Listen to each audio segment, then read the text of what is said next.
Our speaker today is Andrew Cunningham from Toronto, Canada.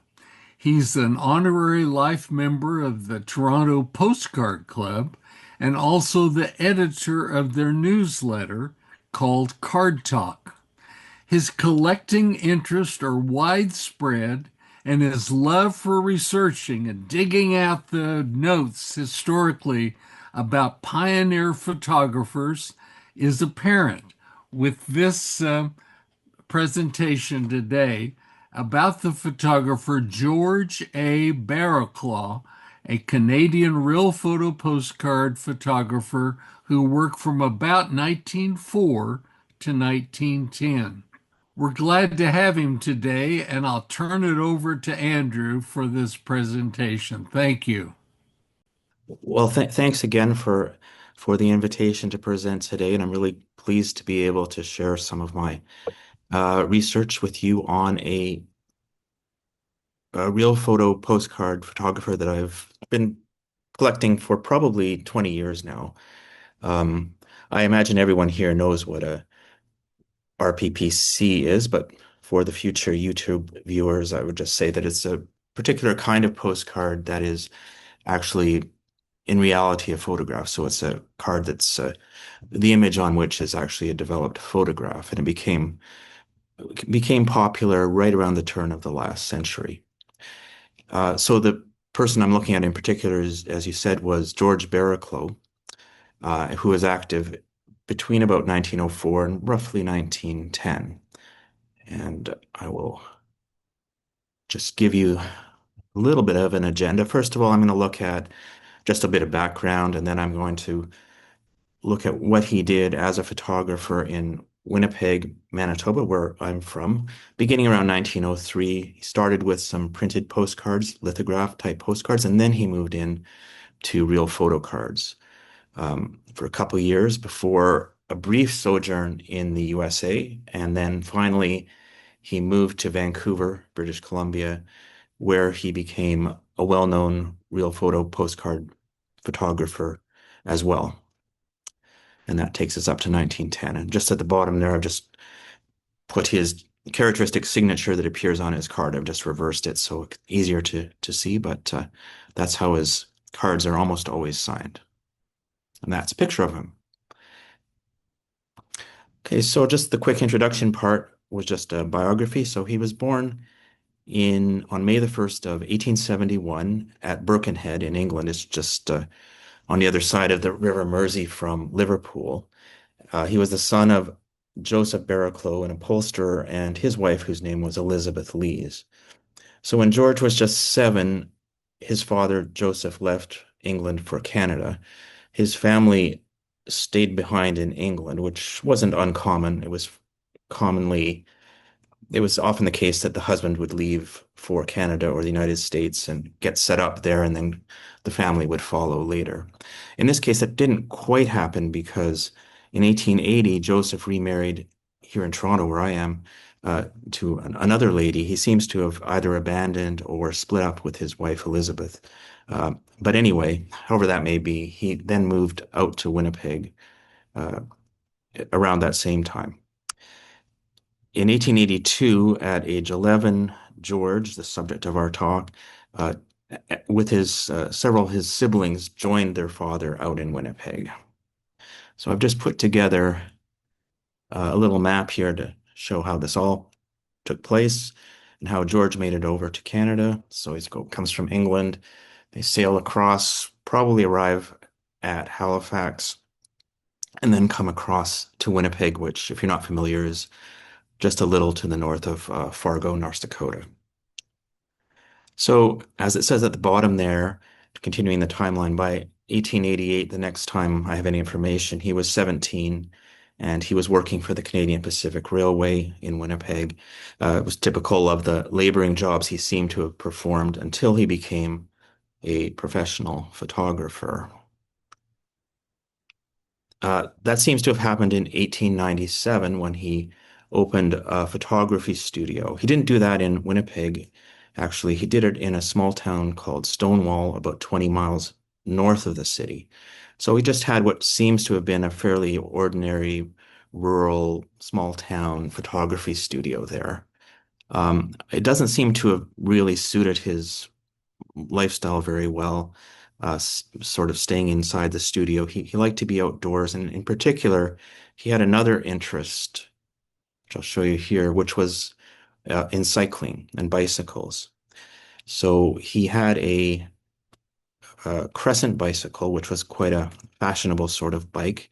And being out in the countryside, he really enjoyed going for long rides in the country, to the point that even though he was a newcomer in town, the local dealer for Crescent bicycles featured him in his advertising. And in the ad there, it says Barrowclough rides a Crescent. And they also mention that he set a new record for traveling from Stonewall back down to Winnipeg of 58 minutes.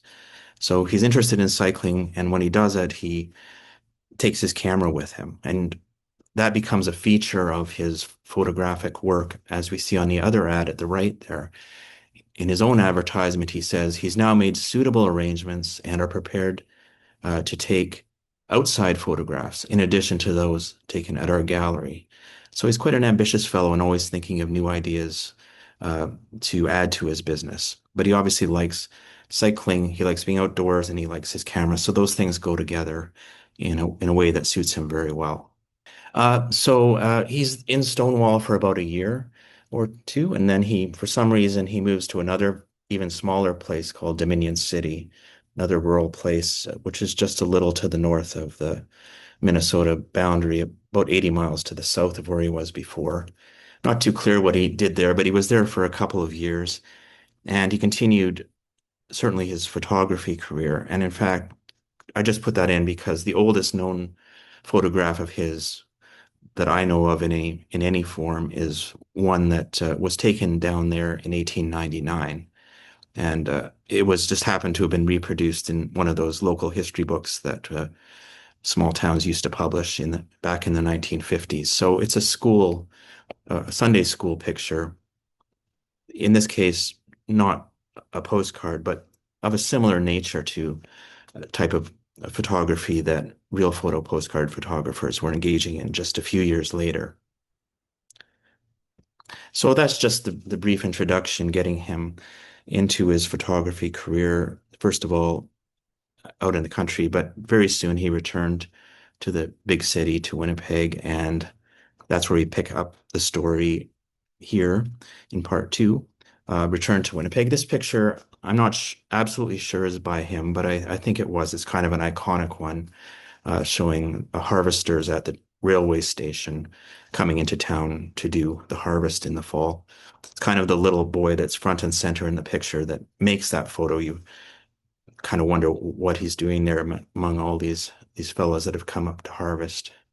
But it's a beautiful picture, and it appears on a lot of postcards and uh, other types of promotional literature of the time. Just speaking of that, where somebody like that with an inventory of uh, outdoor photography would find an avenue for it to sell it at that time, before he came to postcards, would include things like view books, which were very popular at the turn of the last century. And those are just a few from my collection of ones of my hometown, to which Barrowclough definitely contributed some of the images. So that was one way that if you were interested in selling your photography and making some money off of it, that was one way that you could do so. Um, I'll just show you a couple in particular. These two are were published by a printer called William Martell and Sons for the 1903 Christmas season. The larger book at the back there, just called Winnipeg, was by far the largest of its kind of the granddaddy of all these books.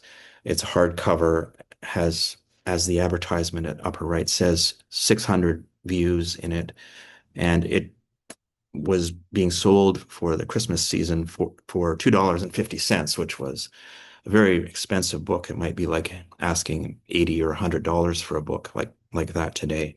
And the smaller one is kind of derivative from that. It was published by Martell again for a local department store, and it has some of the same photographs in it. So that was another avenue. A lot of department stores, hotels, and those kind of places wanted view books that sort of in-house, uh, house brand type of books, which they could then give away to their customers or sell in their stores. So a lot of these things were made. So there was quite a good living to be made supplying photos for them. And he supplied most of the photos, I believe, for these two books. That's just this inside of the larger book, the big one, with the kind of photographs that were in it, page after page after page like that. Again, I don't know exactly, but probably a good proportion were his. All right. So another option besides the view books for a photographer like him would be just to sell his photographs directly to the public, which he definitely tried to do. So he was very lucky in that regard, in that his brother Samuel, um, who also had come over to Winnipeg, was a very prominent local musician, band leader, and owned a music store where he sold pianos. And you can see in this picture, this photograph, that he's allowed George, his brother, to take up one of the two shop windows with his photography. So he's selling it. He's selling it there. He has a great location right in the heart of downtown, very visible. So he has a way to sell his cards. And that's always really important when you think about these real photo postcard photographers, because it's all well and good to take the pictures, but you also had to have some kind of distribution network, or you had to have some way to get them to the public. So in George's case, he was lucky that his brother Sam already had a store where he could sell the cards. And there's another advertisement at the right there where where the newspaper mentions that Barrowclough is selling his images at a bookstore, and they're in the windows of the bookstore. So this was a way he pursued, and it may have been a good deal for the shop owners as well, because the pictures would have attracted attention and people would have come up to look at them and then maybe come in and shopped. So that's another way. I think it would be fairly difficult to sell a lot of images one at a time this way, but he evidently was trying anyway.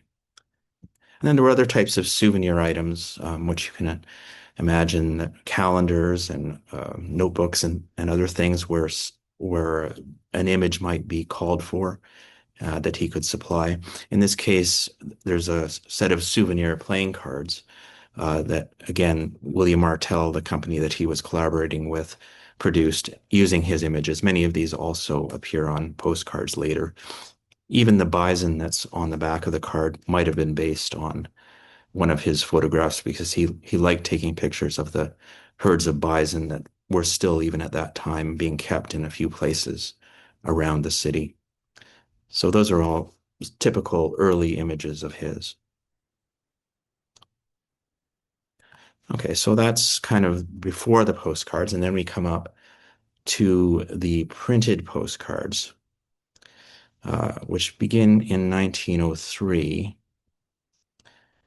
So the first sign that he was doing postcards or thinking about them at all is an advertisement that appeared in a local newspaper on the 2nd of December 1903, the one at left, where he announces in an advertisement that he took out that he's released his own series of photo postcards.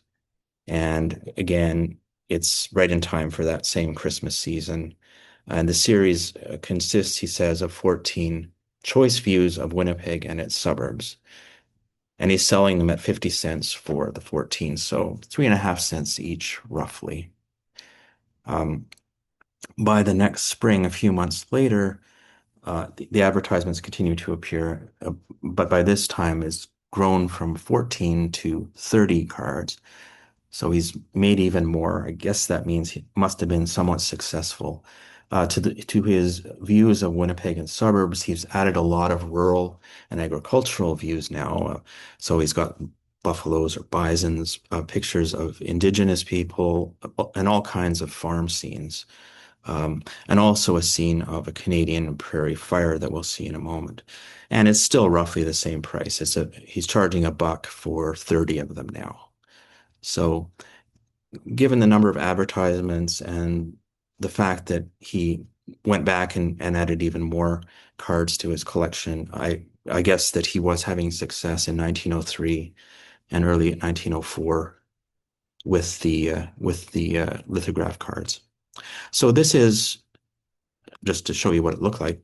This is the earliest one of those cards that I have in my collection. In terms of the postmark, it's postmarked December 28th of '03, so just a few weeks after that very first ad that I showed you appeared. And it's a halftone image of City Hall in Winnipeg. The halftone just means the sort of image that's printed with the tiny little dots like you would have seen in a newspaper or that kind of thing. And it has, I would point out, I've just reproduced the back in a smaller size at the upper right, a souvenir mailing card inscription, which wasn't actually compliant with Canadian postal regulations. That was the American designation, but the printers just obviously copied an American card in doing that. It should have said private postcard. I don't think the Canadian post office was terribly fussy about enforcing that, so it probably didn't cause them any problem. So here's a second one. Again, this is an Indigenous photo, which is, some of the best ones that he did from what's now Saskatchewan from 1904. Again, the back is the souvenir mailing card. You'll notice that it's blue this time. He seems to have liked varying the ink color to get some color to jazz them up a little bit. The halftones were not really too exciting as images, so adding some color somehow at least helped. He did that with the cardstock as well, so sometimes it was buff color or green or pink or all kinds of ways just to get a little bit of color into the image.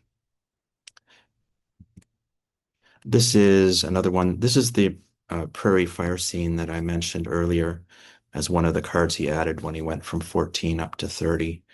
It comes from Dominion City, so it's probably an old picture that he had taken when he was living down there at the end of the 1800s, posted over to England, again with the blue-colored ink on the back.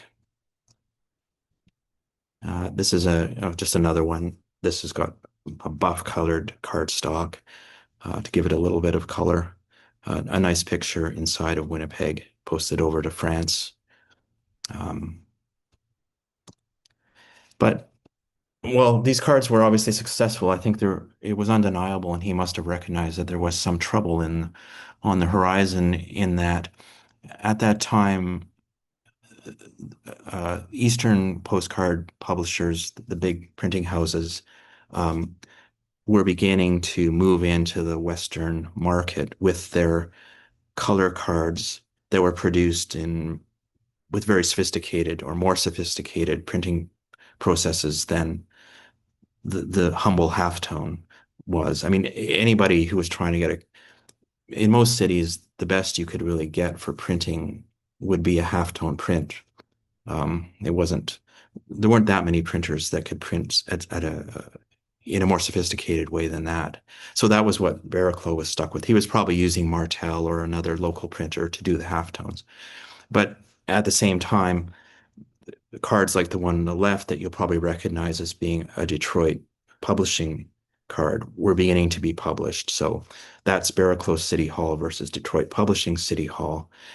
Most people probably, when they're buying a card, are going to like the color one a bit better. So, and it was published at the same time Detroit Publishing released their set of Winnipeg cards also for the Christmas season in 1903. So at exactly the same time. So he probably would have realized that if he was going to stay in the postcard business as a way to sell his photography, the printed card probably wasn't in the long run the way to go. So I've sort of imagined here what it is that he might have thought, which of course is just me making it up, but I'm sure that he must have had some thoughts along these lines about asking himself, well, what's the problem with the way I'm doing the postcards? Well, they're monochrome, they're only halftones, they're kind of cheap looking, they're becoming uncompetitive. To make them, I need help from an engraver, a printer, which eats up my profit. Like Martel, if they're printing them, they need their cut as well. Another problem is that while he could go to Eastern printer, like to a big printing house, and get cards made, they required big print runs. Uh, the story varies, but often it's at least 5,000 cards that you hear. Sometimes they say it was at least 10,000 of each card that they had to print. And what he needed uh, in Winnipeg, where the postcard market was not well served, there was a big opportunity. He needed a big variety of cards to sell, and he couldn't print enough different cards that way. And the other problem that when you were in what was essentially a boom town like Winnipeg was at the time, the views go too quickly out of date. So even if you got the 5,000 cards or 10,000, it would take a few years to sell them. And by the time you sold them, the city just looked different. There were new buildings going up all the time, and people wouldn't want a card that was made a couple of years ago. The whole point was, the population was doubling every 5 years or every 10 years or whatever the boast was. And so the boomtown views would just go out of date too quickly. So he could ask himself, well, what would a solution look like? He need a much larger variety of views, postcard views, in smaller numbers per view, uh, with a rapid turnaround for production, from production to sale, no middlemen, hopefully, and at least with some kind of quality advantage over the imported printed cards or the printed cards done by the big publishers. So enter the real photo card. He was really in luck if that was what he was thinking, because at that very time, in the spring of 1904, the first reference to RPPCs in Winnipeg appeared in the Manitoba Free Press in the form of an advertisement by a local druggist, W.J. Mitchell, the big drugstore, that they'd received a shipment of Velox postcard blanks. And in the advertisement, as I've sort of reproduced at left there, they go on to describe what this is. So it goes to show that this must have been something new. In other words, they had to tell you what this thing was. It was new in town. And so they say it was a perfectly simple photographic process. The Velox postcard is sensitized like Velox paper, that is photo paper. And on the reverse, they are printed in accordance with the postal regulations. So they do say private postcard in these Canadian examples that we're talking about here instead of the souvenir mailing card, and so on. So this this back here is an example of the first widely used type of Velox back in Canada. It's similar to the US ones with just the different wording. Uh, but it's the first one, and it's one you see on all the cards from the early stages of RPPCs in Canada. This might well have been one of the very cards that W.J. Mitchell was selling. I don't know. So that's March of 1904. So this came out. Um, Barrowclough may have seen this very ad or something like it and began to experiment himself with the concept. So how long was it between that ad and when he had his first real photo cards published? Well, I can't say exactly for sure, but um, can narrow it down pretty closely to probably no more than 6 weeks, 5 or 6 weeks. So the example I'm showing you here, I'm pretty sure is one of his very first efforts, partly because uh, he hasn't bothered to scratch the caption into the negative. Maybe he hasn't figured out how to do that yet. Instead, he's just written it in pencil. So he may have at the top there. So maybe this card was for his own use, or he just kept it, or whatever. So it suggests it's early. Also, the amount of leaves on the trees and so forth suggests that that was probably it could easily have been around the beginning of May of 1904. So that's a picture showing City Hall at left and City Hall Square. And again, I was talking about having a bit of a commercial advantage. Well, these cards do have that in the sense that the level of detail is quite amazing. So we can see that today really well with our computers that can blow up the size of the the image. So that's one example. And then there's another one from the same set of cards that he seems to have made himself with his caption penciled in at the top, uh, showing City Hall Square again from the opposite way, looking in the opposite direction. Again, with a lot of detail in it. And you can see that these would be pretty saleable cards compared uh, to the lithograph cards or the printed cards that he'd done. Just at right, you'll notice at the very right, there's a steel structure of a building that was going up that was uh, a subject of a lot of his early cards because it was considered a bit of a marvel at the time in the city. It was the Union Bank building on Main Street, and it was the first really big skyscraper style building built in the city. When it was completed, it was the tallest commercial building in Canada for a brief time, a year or two. So it was something, a point of local pride, and it attracted Barrowclough to make a lot of pictures. But this is the one that everybody, all the collectors want. It's because it shows the actual steel skeleton uh, in place before it was finished. And at the right there, I just showed a little excerpt of it where the sender is claiming that that's himself in the picture, which I'm not sure if that's true, but it's kind of an interesting thing. Um, so that's probably one of his earlier bestsellers. Um, and again, that shows a construction scene which you might not have got on the lithograph cards because it would have taken too long to sell them, but because of the immediacy of these cards, they could take pictures like that and sell them, sell off a small number, and then move on to the next thing. So he was quite a creative guy and very entrepreneurial. He was, I think, always thinking of. He seems to anyway to have been thinking of new uses and new ways to sell his images and his postcards. So this is a couple. These are a couple of pictures of a fire that occurred in the city in the fall of that year, the fall of 1904. Um, it was obviously, evidently, a massive fire that began in a brand new building, the one there, that was owned by a big printing company. So it was full of combustible materials and chemicals, and it went up and it spread to other buildings. And it was one of those big fires that occurred in lots of cities that in those days.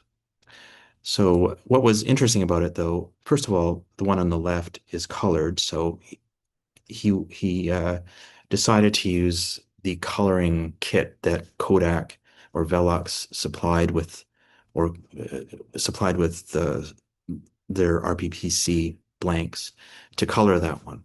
And you could do that. Not many people, not many photographers seem to have done it. Probably wasn't really worth it, or it was expensive to get the coloring kit. But he did it on those to make a very dramatic orange or kind of pinkish orange coloring on the flames to make it more interesting. And the other thing is that he, after going and taking these pictures in the evening when the fire was occurring, he stayed up all night and he churned out all of these postcards so that the very next day, the newspaper announced that G.A. Barrowclough has already issued postal cards with views of last night's big fire and expects to have them on sale today. So he was able to give people an image of the news event that had only occurred, hours before, probably before the embers had, while the embers were still glowing and smoke was still rising out of the ashes, which we will actually see in the next image, I think. Yeah. So he came back evidently the next morning and took a picture of some of the ruins of some of the buildings, and indeed there is still smoke and or steam coming out of some of the out of some of the debris. And if you look just at the very bottom of that, there's onlookers, and yeah, I just made a blow up of that. It's typical of these cards. You can see interesting things if you look closely. And at the front, you can see men wearing what you'd recognize even, I don't know, when I was a kid as a fireman's hat, and then few other people that are probably police or militia members who are there to keep the crowd from going into the wreckage. People used to be pretty bold, and it was probably a good idea to have someone there to stop them from endangering themselves.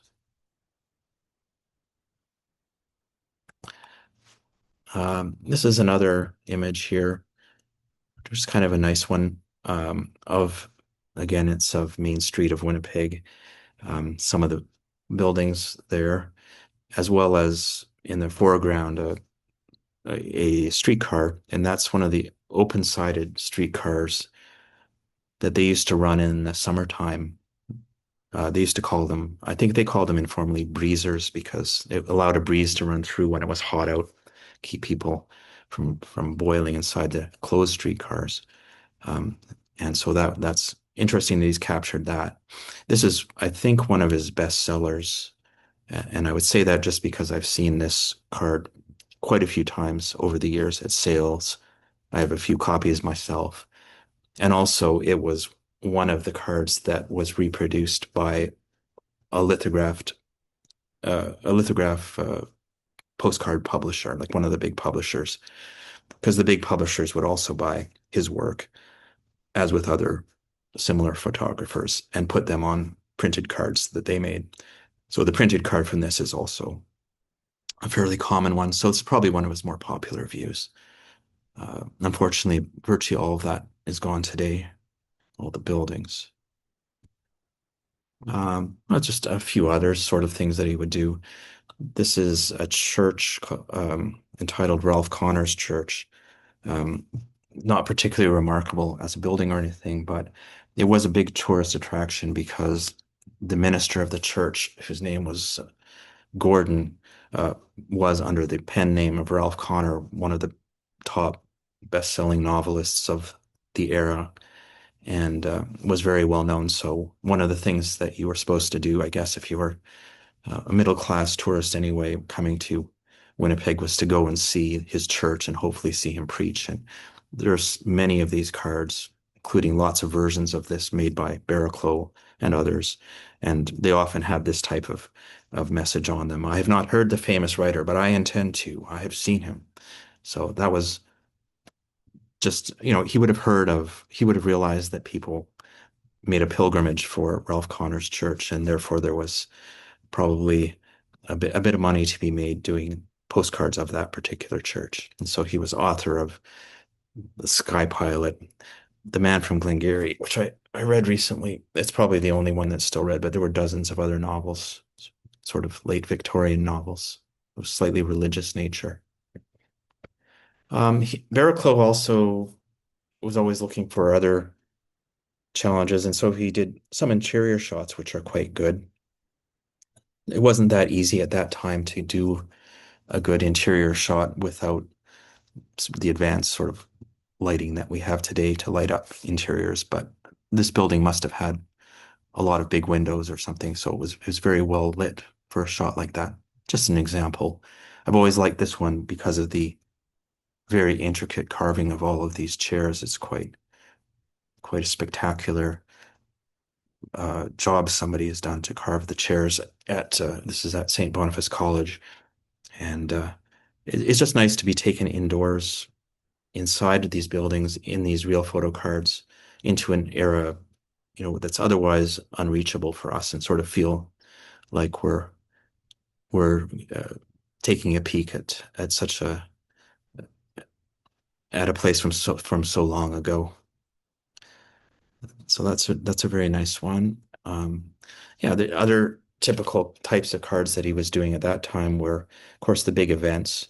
His cards tend to be really lean towards the human scale of things and events and people a little more than static pictures of buildings, which I think is one of the reasons he's pretty popular with collectors.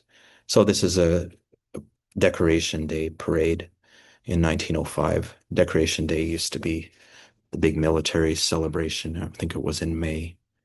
So you see various militia units marching, and then the little kids running along excitedly to keep up with the parade, and of course lots and lots of people on either side looking at what's going on.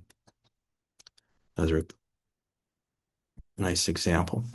Um, so exhibitions and fairs and that kind of thing were again very popular. They attracted a lot of people, and those people wanted to show their friends and family where they'd been. And so it was a good place to do this type of photography, and Barrowclough certainly figured that out. So this is a picture from 1904 up at the fairgrounds of the Dominion exhibition.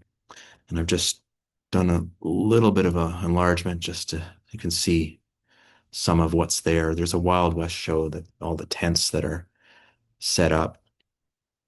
There's a carousel or merry-go-round. There's one of those loop the loop little roller coaster type things.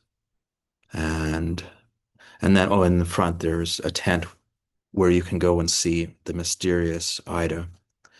I don't know who that exactly was, and I couldn't find any information about her, but it was the sort of thing that you'd find at a carnival where you had to pay some money to see some sort of oddity. So I did look it up, but whoever the mysterious Ida was has been lost to history. So I guess that's just further evidence of her mysteriousness.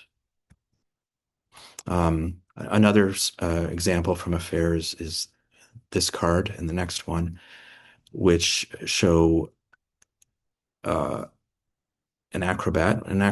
Acrobatics were always a necessity for these types of events. And so for this event in 1905 at the exhibition, they had spared no expense to bring in one of the most famous acrobats in the world, who was a fellow called Juan Caicedo, who was originally from Venezuela and had been doing this kind of performance for quite a few years. And you can see him um, upside down on his uh, high wire as the crowd looks on. It would have been very exciting to see. And this card and the other one I'll show you were actually used by him himself. You can see he signed it, yours truly, Caicedo, at the top. And this is the other one. It's at the top right, but I've just made an enlargement so you can see it a bit better. That's him standing on a chair on a high wire as his assistants look on. Um, and again, a really good view of what he did. And this card and the other were actually posted by him to a theatrical booker in Paris called Marinelli. Whether that was his agent or whether it was somebody he was trying to impress or to get to hire him, I don't know.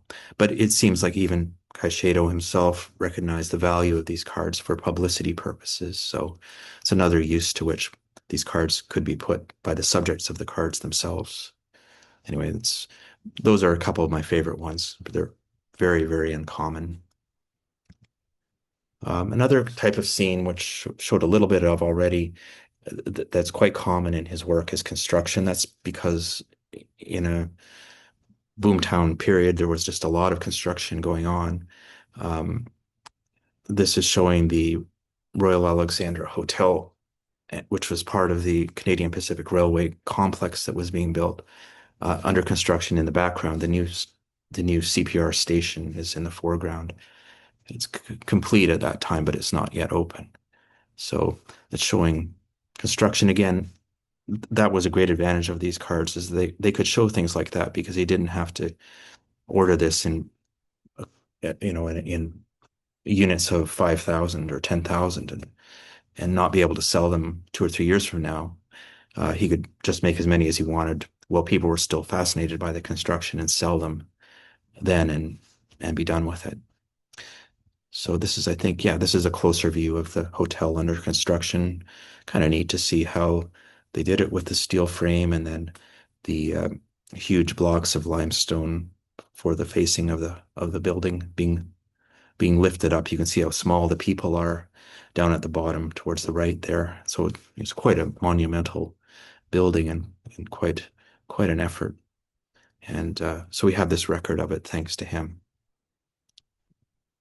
This is another one of my favorites, again, with the real human touch that he had. This time we go inside a building under construction and see some of the workers who worked inside, these guys would have obviously been plasterers. And it doesn't say where they are exactly or who they were or the date, but it's one of my favorites. Again, it would have been quite rare because he probably would have made this card maybe on the spot just for them, to sell to them. And there might have only been, a few dozen copies of it ever. So it's one of those cards you get see once in a collecting lifetime. So always very glad to find those. Um, so disaster cards are another.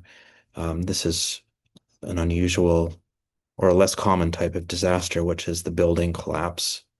Um, there's two here actually, and there was a big windstorm.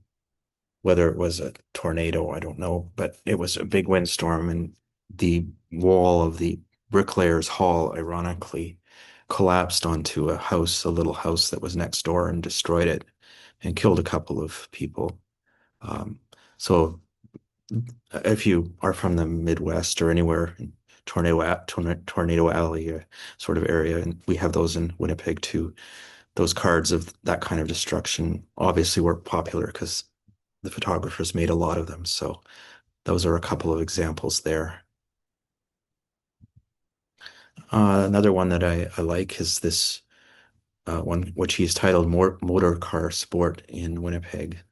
So dating from 1904 or 1905, it would be a very rare thing at that time to have seen uh, a motor car in the city. They weren't yet that common, and people that had them would have been wealthy people who would have used them, as I understand it, more for weekend jaunts into the country for picnics rather than as kind of utilitarian vehicles for the city. You can see the young man at the wheel is, very proud, and the other kids have been brought up to take a look too. So that's another one of cards that's you wouldn't see very often, uh, which I really like because of the sort of the human aspect of it.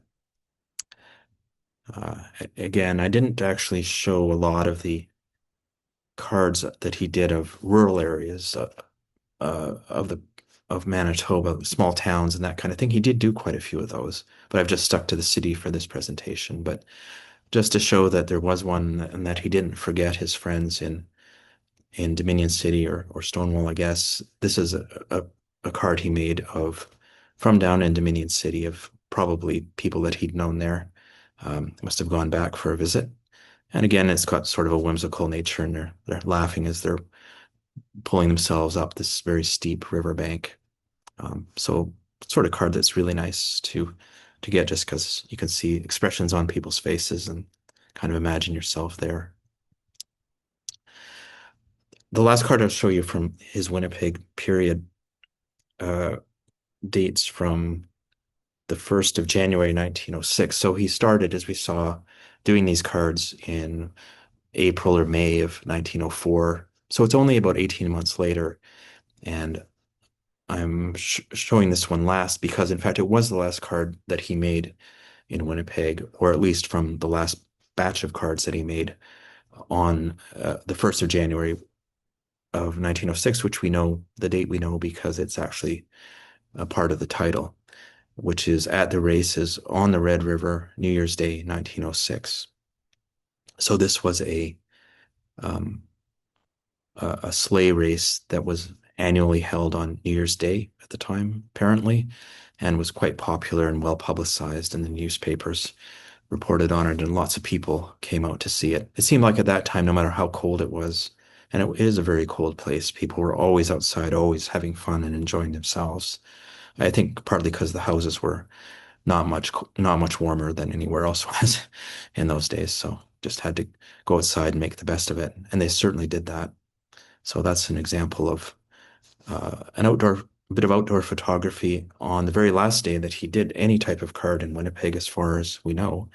And the reason for that, and the reason that we know it, is that he, within a few days, was somewhere completely different. He was no longer in Winnipeg. He was in South Dakota, and we know that because he He's mentioned in a number of newspaper articles as having joined a party of Winnipeggers who were going down to the Black Hills in the southwestern corner of South Dakota, as you know, to see a new mine that was under development there that was being promoted, and it was called the Homestake Extension.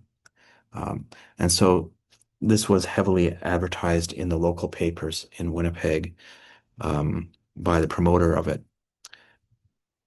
And it says here that a party of investigators will leave this office on January 9th. If you'd like to join, the trip need not cost you more than living expenses on the way. So the promoter of it, which was ultimately a big New York mining promoter called Douglas Lacey and Company, quite famous, or even you might say quite notorious, and its local representative, who was a man called Wilson Patterson.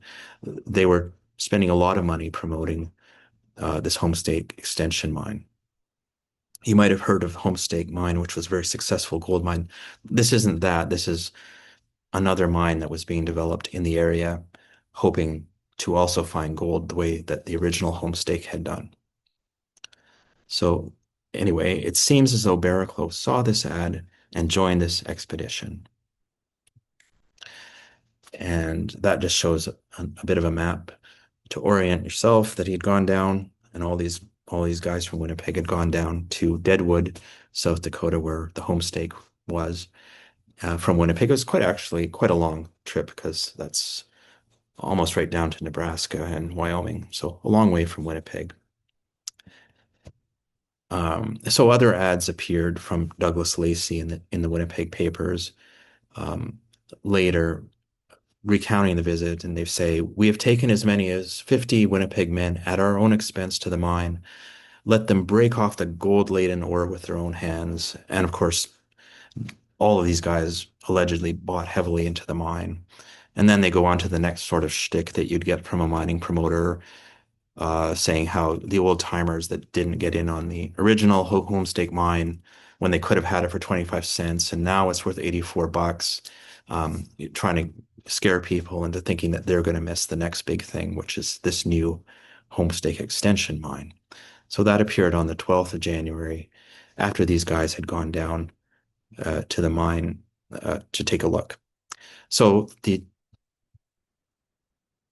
the group of miners, guys from Winnipeg, went home, but Barrowclough didn't. And I would just say that I would just add that the Homestake extension never predictably produced much of value. The promoters, Douglas Lacey, went under. They took 20,000 investors with them. I think it was $20 million or something that was lost. It was definitely a bit of a scam. Whether Barrowclough understood any of that or had any involvement, I have no idea. Probably not. But as I said, what he did do is he stayed on in the area down in South Dakota after the rest of the party returned up to Winnipeg. And that was noticed, his arrival was noticed locally by the local press, the Daily Deadwood Pioneer Times, which just a few days later published an article about Barrowclough saying, titled, "Will Advertise Deadwood." And they say, "George A. Barrowclough, photographer for the Winnipeg Press, is taking a number of the most picturesque views to be found here. Barrowclough, besides taking these views, mounts them neatly on postal cards and will distribute them to the east." So he's obviously told them about the real photo postcard concept, but they haven't understood, and they think that what he's doing is gluing his photographs onto postcards, but that's not quite what he's doing. But they haven't seen them, I guess, yet. So then they go on to say he's already taken a number of creditable pictures that will help in advertising a part of the Black Hills resources in the mineral way and the beauty from a scenic standpoint. So they're obviously recognizing the value of having somebody like George in their community to take these pictures, which will then go on postcards and then will be spread, by the hundreds and by the thousands all across the United States and Canada, and everybody will see what a beautiful place the Black Hills is for tourism and also all the mining possibilities that are going on there. So it's a way, these cards were a way for towns and cities to get publicity for themselves And so they appreciated the fact that he was there. So I'll show you a few of the cards that I have. I have only 7 or 8 of the South Dakota cards, but I've seen another dozen or more, I think, and probably there would have been many more than that originally. They're not very common, but they're not completely impossible to find.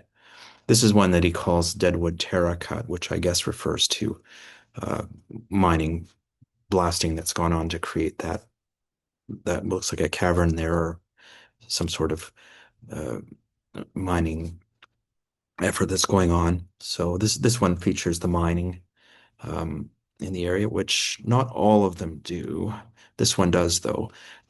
This is entitled Gulch Road near Lead City. Lead is another town in around the same area near Deadwood. And this is quite useful because this picture of this gulch shows where the homestay extension is. It's on the left there, in that left hand uh,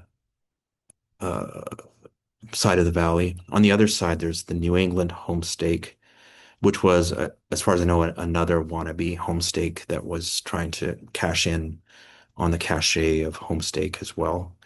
And in the middle, you have this gulch. It's very pretty and a lot of snow, so it was probably taken in January or February.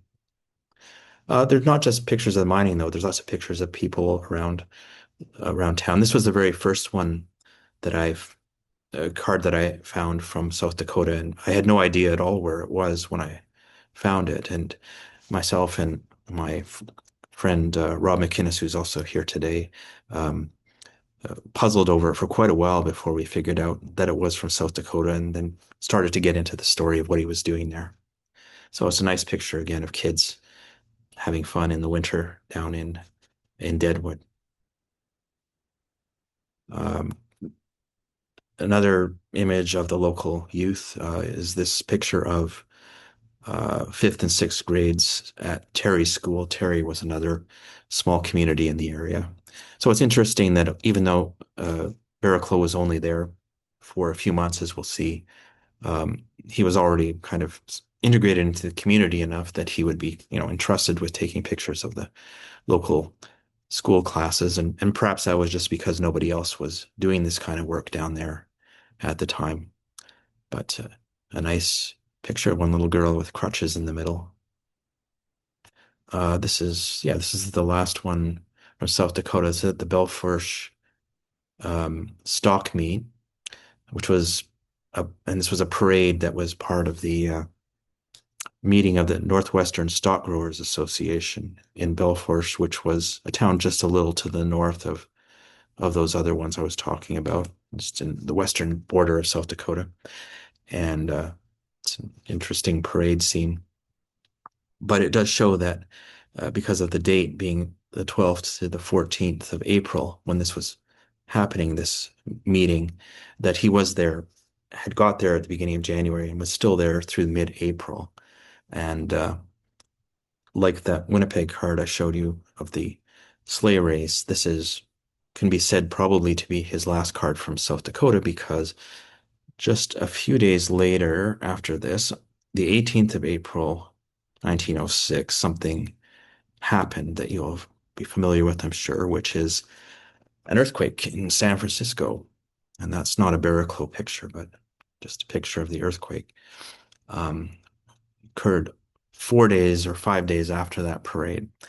And by his own account, Barrowclough, as soon as he heard about it, as soon as the news came in, he more or less jumped directly on the next train with his camera out to San Francisco, and with the intention of creating photographs and RPPCs of the aftermath of the earthquake, which is exactly what he ended up doing. And I just have a couple of these myself. Don't often find them, but I'm sure people in California will have seen more. Um, this is a long view of the devastation of the earthquake. Um, Obviously, as we all know, unimaginable amount of destruction of a large part of a major American city. Um, quite quite a remarkable event, and he's captured it uh, nicely in this view. The next one, the other one that I have is this street view. Not terribly good quality now, but still, uh, I'm sure somebody from there could say where it was, but it doesn't really matter where it was because I imagine the scene of people kind of wandering around in a daze amidst the destruction of everything that they had known would have been repeated almost everywhere after this had happened. So he's down on the street here, and because I know he has some more sort of human scale ones, I just borrowed this from a book that I'll talk about later, a book about him. This is another one of his cards from San Francisco showing uh, the bread line at a relief tent, relief encampment in the city somewhere. Um, there's the sign on the pole refers to the Hearst camp, which I imagine would have been something sponsored by William Randolph Hearst. Whether it's this or somewhere else, I don't know. But it's a great image of people lining up for food and whatever necessities that they needed after presumably they'd lost their homes during the earthquake. So there are a number of other cards like this that I've seen that are quite moving. And he was personally moved by the events because when he was there, he wrote a letter back to his friends in South Dakota, uh, which was printed in the Deadwood newspaper uh, and referred to here. And they say, together with a letter enclosing some excellent views he has just taken of the burned part of San Francisco, i.e., the postcards, George Barrowclough, the Canadian photographer who spent last winter here, gives a phase of the disaster, and he's quoting him, sad as the sight's nature has revealed to us, a brighter picture stands out in clear detail, a picture most beautiful, which is shown by the American people's relief for their afflicted brothers, for trains with food are still pouring in. So he was evidently quite moved by the scenes of charity and the way people helped everyone who'd suffered a loss in the earthquake. Okay, so San Francisco got him out to the earthquake got him out to the West Coast, and that had a big impact because it determined where he stayed for the rest of his life. Because when he was out there, just to draw the full travel schedule of 1906, he decided evidently that he would go up to Vancouver, where his father, Joseph, was living, now on his fourth wife, and several of his siblings also were there. So for whatever reason, he decided to go up. It seems like until he was in San Francisco, he was fully intending to go back home to Winnipeg because, as you may notice, all the cards from South Dakota and San Francisco say Barrowclough Cards, Winnipeg, Canada on them.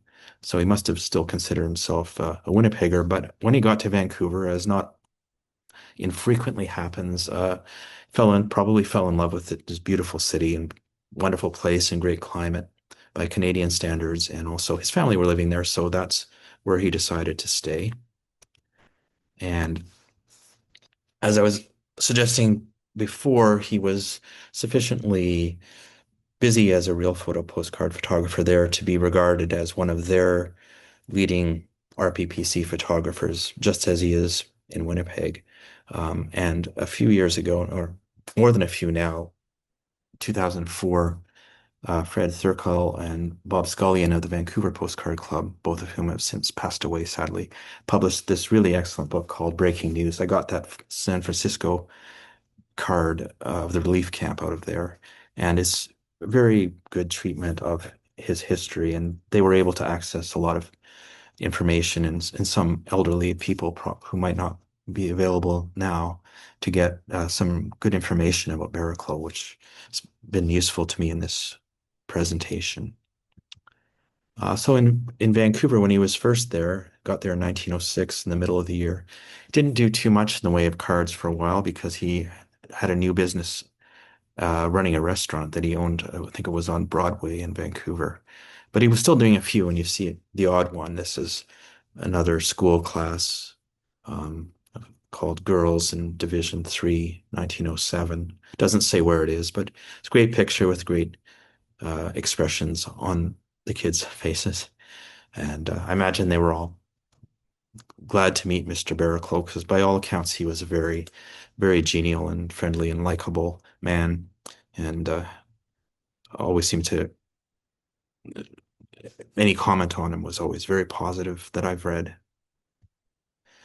He did a lot of pictures of a conventional style for real photo postcard photographers. So that's one of Hastings Street, one of the main drags in Vancouver. Um, the drugstore that's right in the foreground has a big advertisement for postcards right at the front. So maybe that was a place where you could go and get his cards. Maybe that's why he put it in the middle of the shot. I don't know, but a nice, if not terribly unusual type of picture.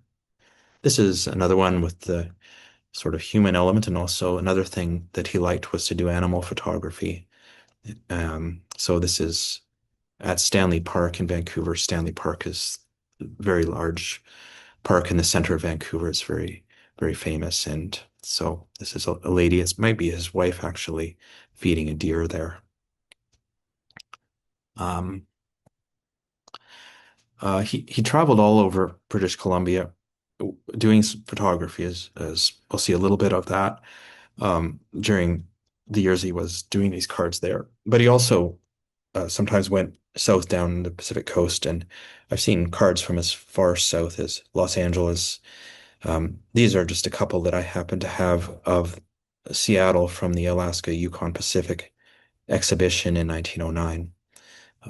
So fairly ordinary tourist cards. The one on the left shows the Vancouver Arch, which would have been a gift of the city of Vancouver to Seattle for the fair. A couple of nice cards there. He was really good at nature photography, which in British Columbia is something you can do a lot of and very beautifully because of just the geography of the place. So we have one there on the left of Capilano Canyon in Vancouver, and on the right, Della Falls, which is a very tall waterfall in on Vancouver Island. Again, when you have to work with monochrome photography only, it takes a lot of skill to get nature photography to look as good as that. This is another one from the Breaking News book. They have quite a few of these ones that are a little bit more quirky and involve people. So I borrowed this one as well. It's a lady on a very precarious looking rope bridge over a fast flowing river. Looks like it must be late fall or very early spring. And her friend, who, as I would have done, has decided it would be a bit better to stay on solid land. But again, a really nice picture that combines sort of a bit of human content and humor with really, really good nature photography skills. He was still, I guess, interested in mining, so this is the Marble Bay mine at Venanda on Texada Island, which is a big island between in the Strait of Georgia between Vancouver Island and the BC mainland. So this mine existed from the 1880s and produced gold and copper, I think, and was a big deal for a while, but has long since disappeared. But again, a nice record of this mining operation. This is a nice one here that gives a little bit of a hint of some of the Asian influence on the West Coast. It's a Japanese ice cream parlor in Victoria, which is on Vancouver Island, the capital. It's the capital of British Columbia. And if you look closely at it, there's lots of nice little elements there that are interesting to see. It was owned by a Japanese Canadian family and existed for a long time and was very popular until, unfortunately, the Second World War, when Japanese became a lot less popular, and that was the end of it.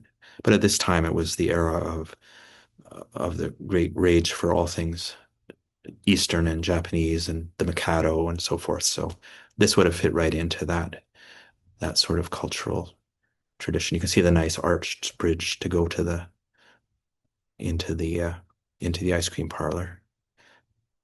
So very pretty picture.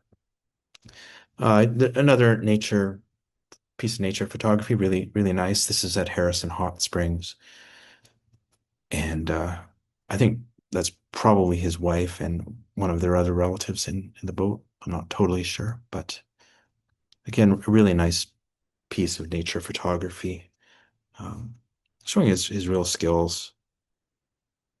This is a bit different. This is another disaster. It's avalanche that occurred on the 4th of March of 1910 at Rogers Pass, which is the big pass through, or one of the big passes through the Rocky Mountains.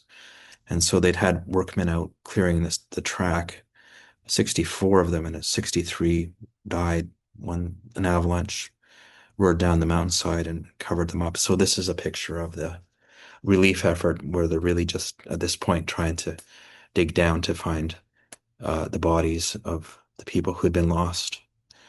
So why Barrowclough was happened to be there, I don't know. It's a long way from Vancouver, but he was, and he took a number of these pictures and um, sold them to. They appear in the newspapers in Vancouver and other places. So uh, I guess he was still looking for, even as late as 1910, of for opportunities of to uh, to appeal to public interest. And this would obviously have been a major story with so many people so tragically killed. And then this is the last image that I'm going to show you in presentation, which I just chose. It seemed kind of appropriate in a way that it is the memorial procession in Vancouver for, or in the honor of King Edward VII, who had died in May of 1910. And it seemed kind of appropriate for a closing image because the Edwardian age, which named after Edward VII, really is basically the same or very close to the same as the golden age of the postcard.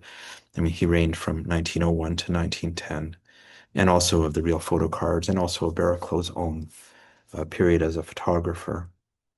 So while he did produce a few cards the next year or two up to 1912, I think is the very last one in that book, it does seem that it was only just occasional at that point, and this seems to have been more or less the end of his period as a photographer. So I'm just going to go to a little bit about him just to close off. Um, just what I've learned from that book to some extent, and also from the Vancouver City Directory listings, that he was listed as a photographer until 1913. So career must have been kind of on the wane at that point. After that, he seemed to have had a number of occupations, none of which lasted particularly long, but he was often listed as a janitor or custodian of his church. A couple of times he appears in the directory as a baker, which I guess harks back to his period as a restaurant owner that I mentioned when he first got out there. Um, and actually, when he actually during about 1916 or 17 signed up for the First World War, and he went overseas as a cook in the Canadian Army. So that was another thing. So he must have obviously been into cooking and baking and that kind of thing. So you can see him in the picture right in his military uniform. And in that photograph, he's with his wife, Lizzie, and that's their daughter, Grace, who's between them. And Grace is on the other, in the other photograph, it left at a slightly later stage. Sadly, Grace died when she was just 13 in the 1920s. So that would have been weighed very heavily on George and Lizzie. Lizzie had been married before she married George, and she had several children, and it was their descendants that have provided some information about George because there were people that remembered him until not too long ago. And it was actually a relative of one of those people who I contacted through ancestry.com, and he very kindly let me use these two photographs that he had quite nicely colorized as well. So and I'll just mention that he was listed as a photographer even in 1928, so he's probably still doing some work. Given his talents, I don't know why he wouldn't have been able to do a little bit more or continue, but maybe he didn't wish to. And then after in the 1930s, he's usually listed without any occupation in the city directory, which might mean that he's unemployed, as a lot of people were in the 1930s. And by the middle of that decade, he'd retired. And by in the early 40s, Lizzie died, and then George died in 1950, the age of 79. So that's the end of my presentation.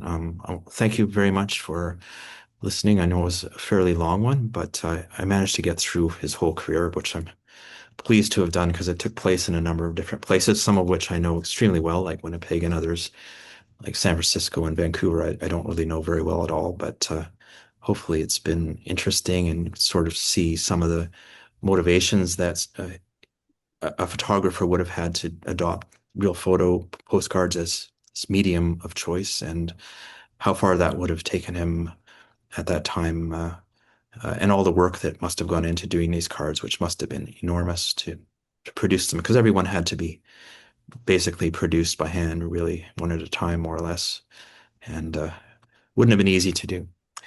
So with that, I will stop sharing and see if Hal's still there.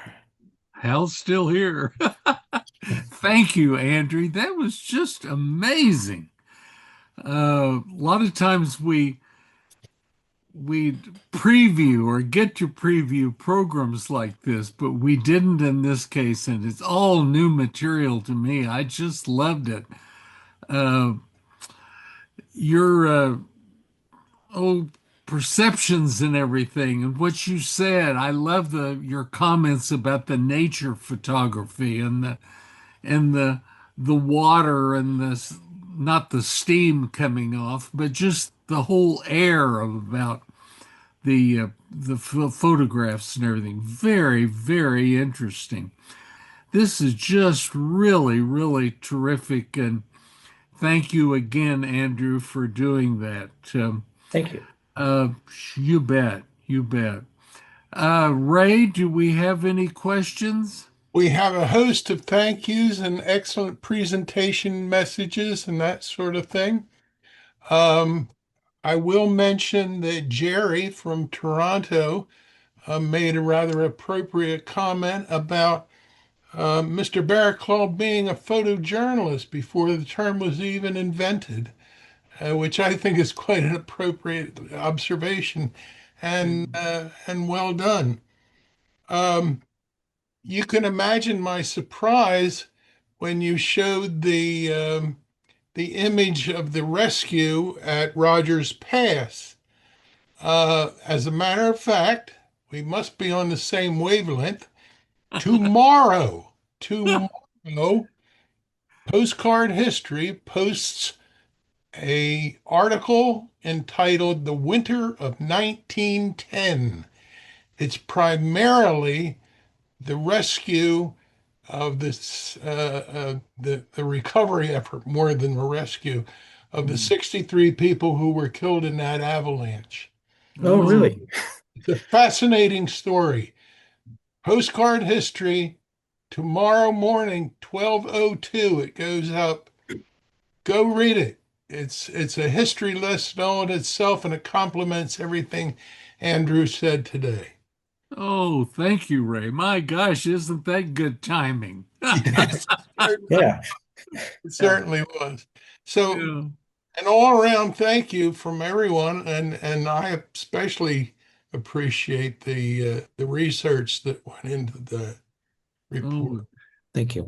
the use of the newspapers and the ads all over the country there. It's just a really, really terrific example of what can be done if you're lucky and have all the tenacity to stay with it.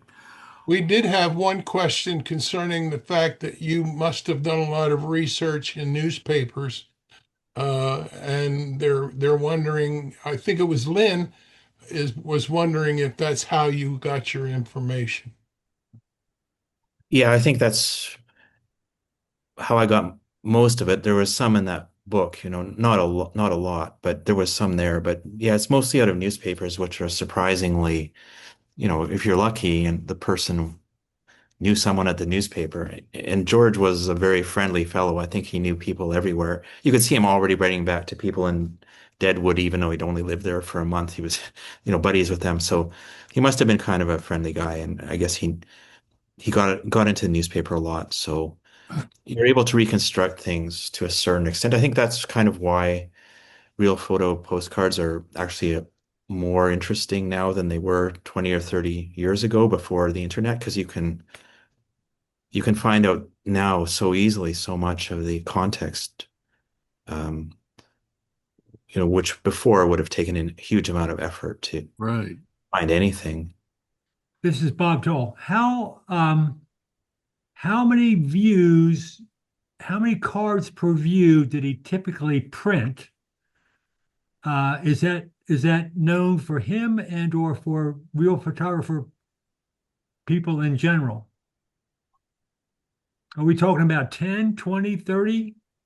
I think for there to be the number that are around today, it would have to be, for the standard ones that he would be selling to tourists, it would have to be in the many hundreds at least to leave us a legacy. Like where in some cases I've seen the same card 10 or 20 times over, but no, I don't know. So he did those over a period of time, like weeks. Yeah, yeah. So you could see he would go back. So for example, that one I showed of the streetcar with the open sides, Yeah. you can tell because the caption that's scratched into it, you can see that he's gone back to the negative and redone the caption probably 3 times at least. So he Ah, must have sold them off, then gone and reprinted more, sold them off, gone and reprinted more. But how many each time, I don't really know. okay.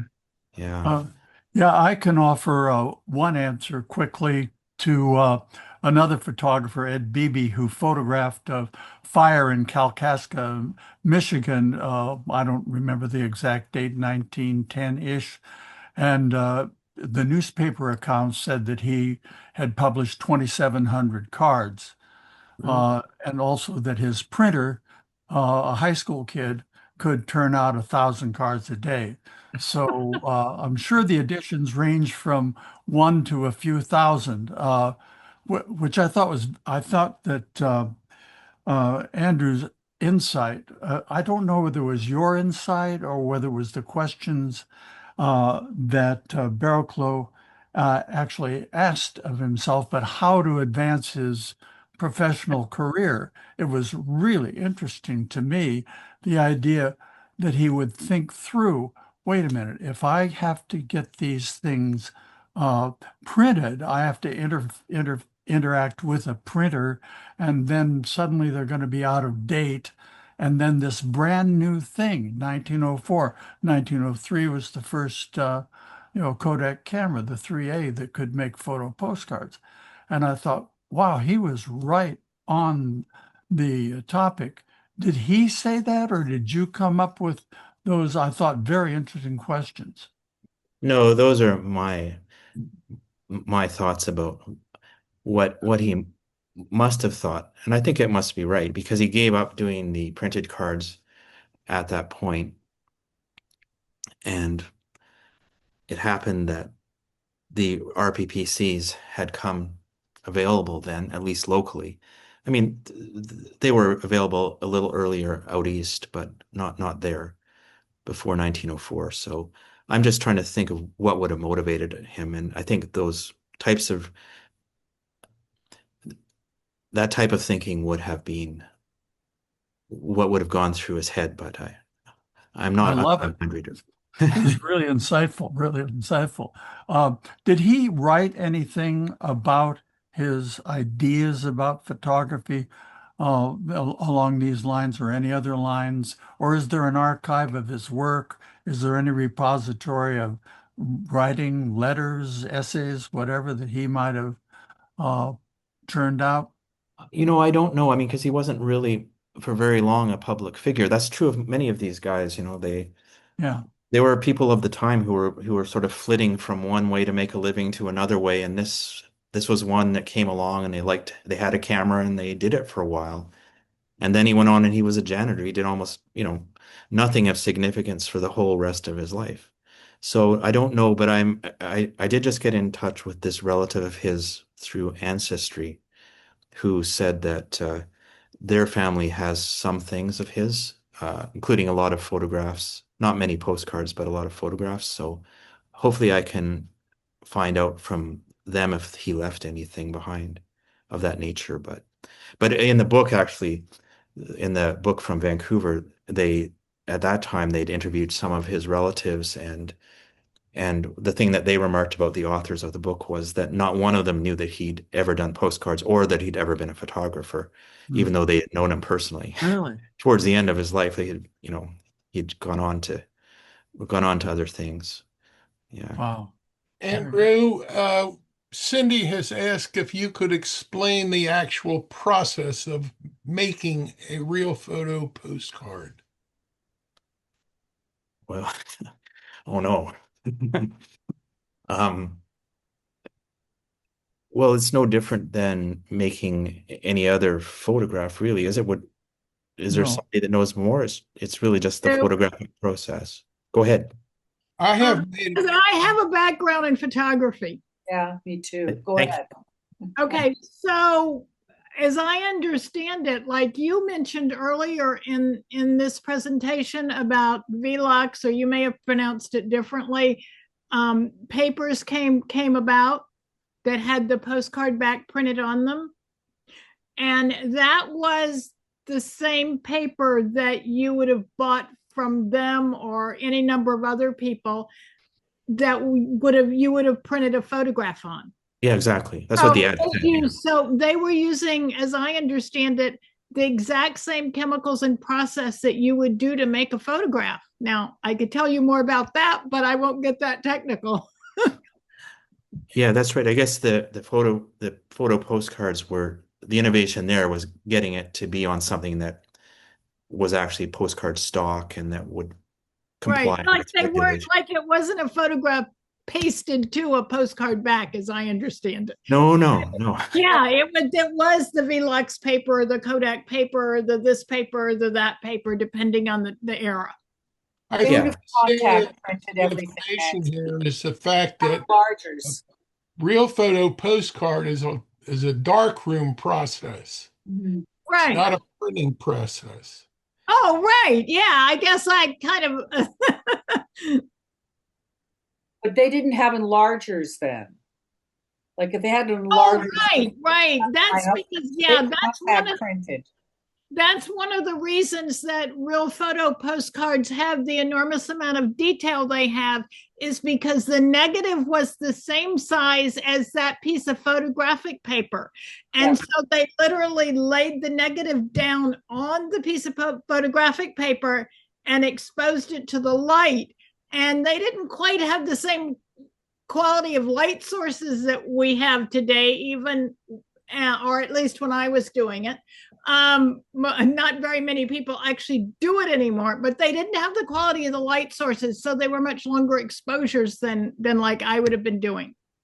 The Well, pro- So they're the big the negatives are the same as the postcards. So Right. that's why the detail is so amazing and one that's done well. You could blow it up almost to like a poster size this big, and it would be a great image just from a little postcard.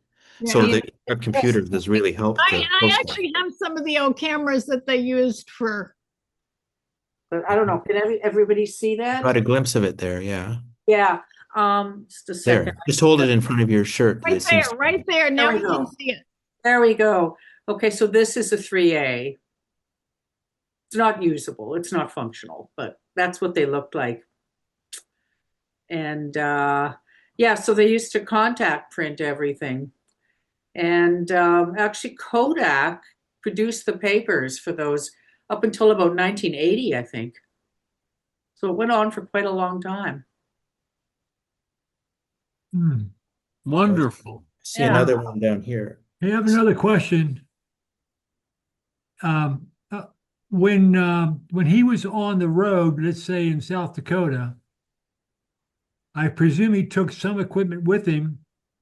What were the logistics of how he took the picture, printed the cards, and connected with somebody to sell them? Did he do this within a week or 2 weeks period of time, or did he just take a picture and then when he got around to it, develop it and then make a card out of it? Is there anything known about the process these people used? Well, a lot of them had mobile dark rooms, right? That like the itinerants carried their own developing, often had their own developing units that But he they. was when he took that train to the mine. Yeah, I don't I know. He mean, must I have. mean that's pretty tough. Yeah, I can't remember whether any of them are actually posted in South Dakota.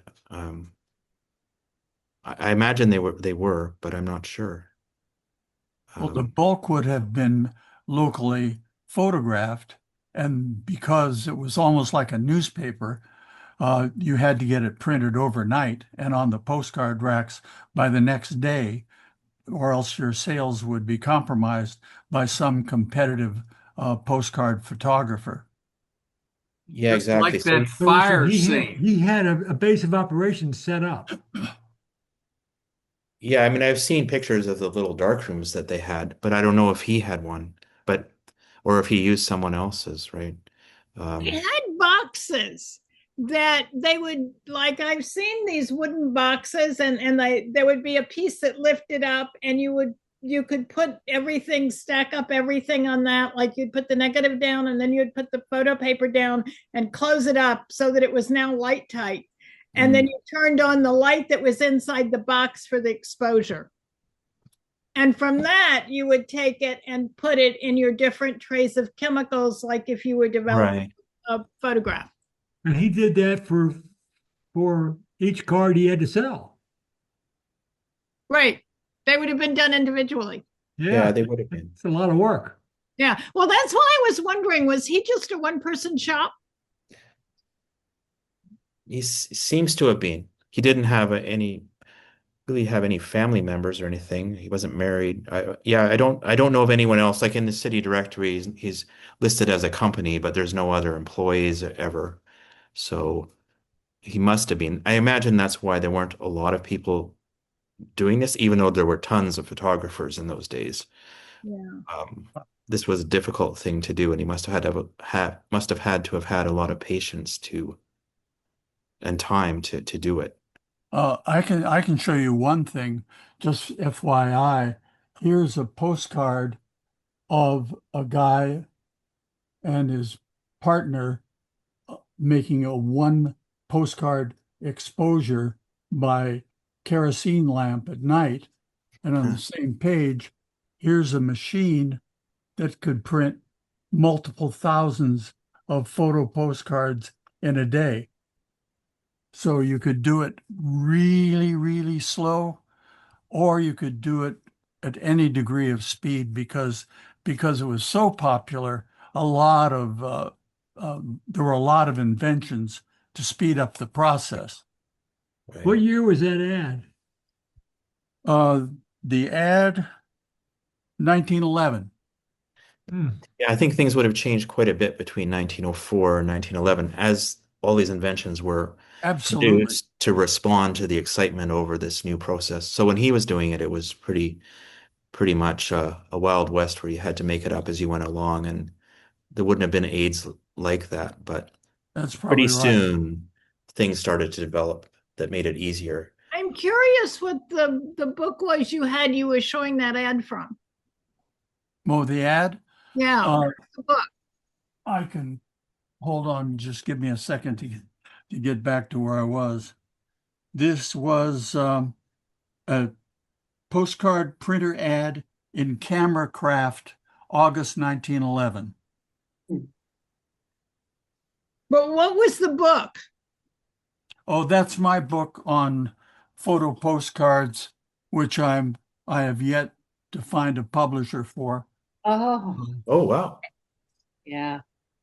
Well, Well, one of the things that I could add as well is that the type of photographic paper they used at the time was basically what you would call really slow, as that the sensitivity was very it was very limited. And I mean, they produced Velox paper, I think, until about, again, I think sometime in the 1980s. And you could literally take that stuff out of the package in broad daylight and it would be fine. Uh, So it took a I'd have lot of to, light. I would have to question that. I've Uh, done it. because because the picture I showed you of the people printing it in their living room by kerosene lamp, Yes. you could make a photograph printed by kerosene lamp. It was relatively sensitive. I mean, the Yeah. contact, the other kinds of paper were much slower, but they competed among advertisers, among producers, Kodak and Ansco, and so on and so forth. They competed to see who could make the most photosensitive paper. So it got to be pretty quick, not as quick as modern. Yeah.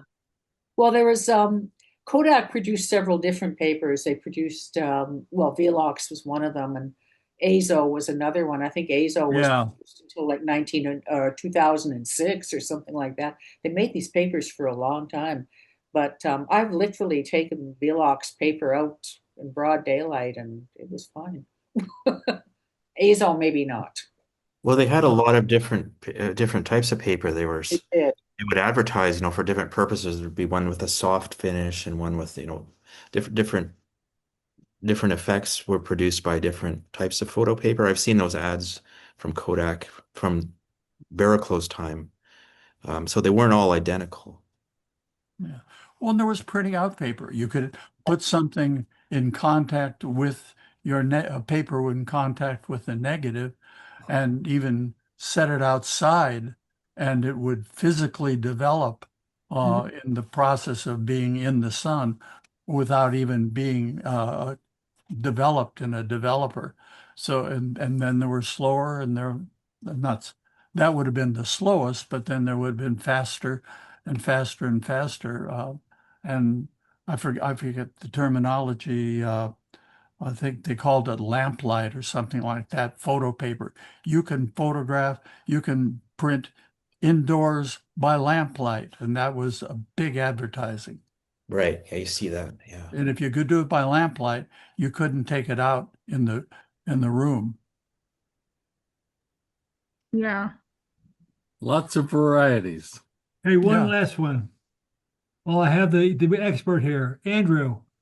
Do you know, I've seen so many Canadian cars. I'm not a Canadian collector, but I come across them and they have so many different headers on the back. And you said that the post office department in Canada approved private postcard as their preferred header. Do you know when that became into effect? Because it seems like nobody ever followed it. It was in effect, I think from 1898. I think From the beginning or early in the beginning? I think so. I think as long as private mailing card was a US standard, private postcard was the Canadian one, but the private was dropped after right around this time, like 1903 or 4, I think. After that, Yeah, you just had to say postcard. okay. Yeah. But Canadian cards have such a wide array of header styles on the back, in terms of the words they use. It's amazing. Well, a lot of them use souvenir mailing card just because they'd US. seen that on so many cards from the US. But yeah, I'm sure they did. I mean, I Yeah, don't think people paid much attention to these rules. yeah, I think you're right. Do you know, or is it in the book, what kind of a camera he used? Because the quality of those images is extraordinarily sharp. Yeah, it might be in the book, but I would have to check it. I don't have it. Yeah. Okay. Looks like glass plates, really. Yeah, I'm sure it was. Yeah. Yeah, they do have some silvering on a lot of them, but not too bad. I think it's a really great talk. Thank you. Yeah, good Oh, job. Thank Yeah. you so much, Andrew. I just can't thank you enough, all of you. You're just loyal and wonderful friends, and we're glad to know everybody. It's just terrific, these times that we're living in, and this is some of the good stuff for sure. Thank you again, Andrew, so much. Andrew Cunningham. well, thank you, and thanks, Hal and Alan, for all your work that goes on behind the scenes. I didn't appreciate it until now. Thank you. Okay.